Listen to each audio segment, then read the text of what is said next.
This episode of the Angler and the Artist podcast is brought to you by Sea Mule, the world's best fishing carts. Hey everybody, thanks for checking out the first Angler and the Artist podcast. I'm Jason Smith. I'm Hans Clay. And we put together this podcast because we want to start showcasing the outdoors and art of Florida. We're already out with InshoreArtist.com all the time. And we're getting videos and pictures and we run across a lot of videos and pictures from our friends that they've been sending us and everything. And we're like, what the heck, man? Let's start a podcast to showcase some of this stuff. I mean, we live in St. Pete, which is an amazing art town. Amazing art town. We'll also be showcasing some of that artists around Florida. We're going to be taking them out fishing. A lot of our friends already fish and are painters. As you can see, we're here at St. Pete Artworks. This is my wall here. We are a 22 artist co-op on Central Avenue in St. Petersburg. A lot of good artists. A lot of great artists. There's a lot of great art around here. A lot of great fishermen, outdoorsmen here in Florida. So we're going to try and showcase all that. We're going to show you our stuff, and we'll hope that you'll send us in your stuff. Send us in your video clips, your pictures, funny stories, anything. Send in videos and pictures of your artwork also, please. You can send that to inshoreartist@gmail.com. Okay, we're going to go ahead and get into our first videos. Thanks for checking us out. Here we have a video of Team Hooked on Old School coming into Hubbard's Marina during the first series of the Wild West Kingfishing Tournament. You can see they're sponsored by FishBrain, a free #1 app for your phone in the world for everything fishing. And I got to ride on the golf cart back to the scales with Paul Fleming from Team Hooked on Old School and Intrepid Boats. And here's what he had to say about the fish they caught today. So how was it? The rundown. Well, this fish was literally a last-minute fish. She hit at the very last second. It was about a 10-minute fight. We had to cut all our lines so we were able to run it in and get going. And literally, we stuck the fish. It went in the bag, and we were already pins down as we were securing stuff. So I mean, it was good. We had 15 minutes to spare when we got here. Boat ran great. It was definitely a little bumpy coming back, but it was a wide open throttle ride, just the way we like it. All right, that brings us up to the tournament winners. Well, first off, we have Pro Marine, who took the first 2 legs of the Wild West Kingfishing Tournament. They also took first place at the SKA Gulf Coast Open. That brings us to the King of the Beach. Team Wise Guy this year taking home the King of the Beach. And their purse was almost $80,000 for one huge kingfish that could probably feed a small village. Tiki have to fix everything again. These 2 morons forgot to tell you about mini tournaments and many more winners. I will make sure this information makes it into the next episode. Until then, make sure that you check out the baddest barbecue on the Bone Fishing Slam, June 16th through the 18th, from 1025 The Bone. Tiki really liked this tournament. Many totem poles with bikinis, you know what I say, right?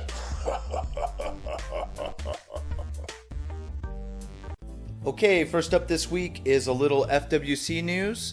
The lionfish is an invasive species here in Florida, so they hold events all year long to try and remove the lionfish. Now in Pensacola alone, here in May, the Gulf Coast Lionfish Coalition held an event over 2 days, and they had over 7,000 people in attendance. They had art and music and all that kind of stuff, but they brought in over 8,000 lionfish in that event alone.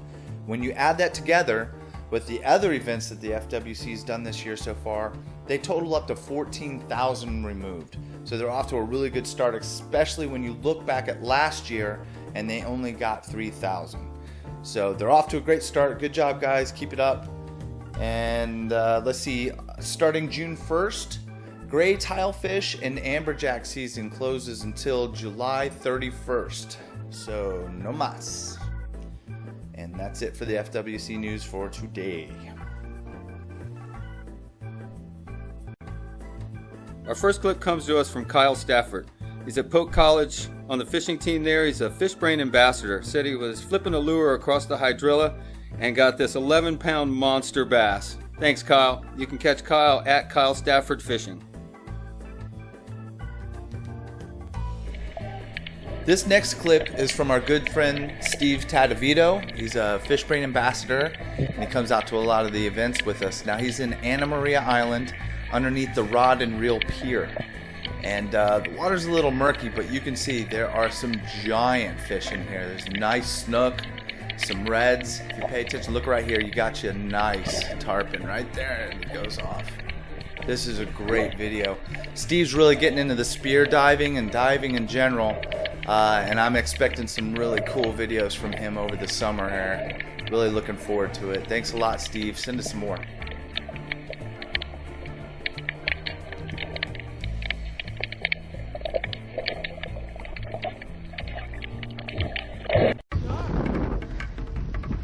Up next, we have fellow fish brain ambassador John Marquis, good friend of ours.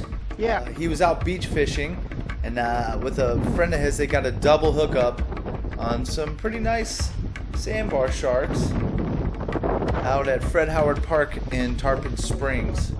The sandbar shark is a protected species, so you have to take care of these things and release them nice and gentle-like, which John always does. Oh, everybody's got to get their picture of the beast of the sea.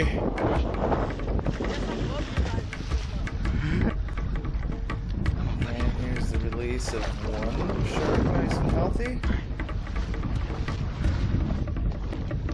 Looks like number 2 goes out nice and healthy as well. These sharks are a lot of fun on light tackle and can turn a boring day into a fun day. So go out there and get you some of those. All right, here we got Quinlan Haddon, inshore artist extraordinaire. She's down in Venice, Louisiana. She has been a first mate on a few charter fishing boats down there for the past few months. Here she is gaffing some beautiful tuna over the rail. Quinn also made the cover of Onshore Offshore magazine this month with one of those beautiful tuna, and has written her 16th article for the magazine. So when you're in your local bait and tackle shop, make sure you check that out. Look at all that tuna. Quinn says Venice is on the mouth of the Mississippi River, kind of a remote little marina. Look at all that. Look at that big wahoo in the middle. Some pictures of Quinn, some snapper, a huge redfish. Thanks, Quinn. Whoa! You know what the sexiest part of that video was? No, Jay, tell me what the sexiest part of that video was. Let me show you. Oh, baby, you know you're speaking my language. I can't resist a bloody cooler. Oh, that's hot. Real hot.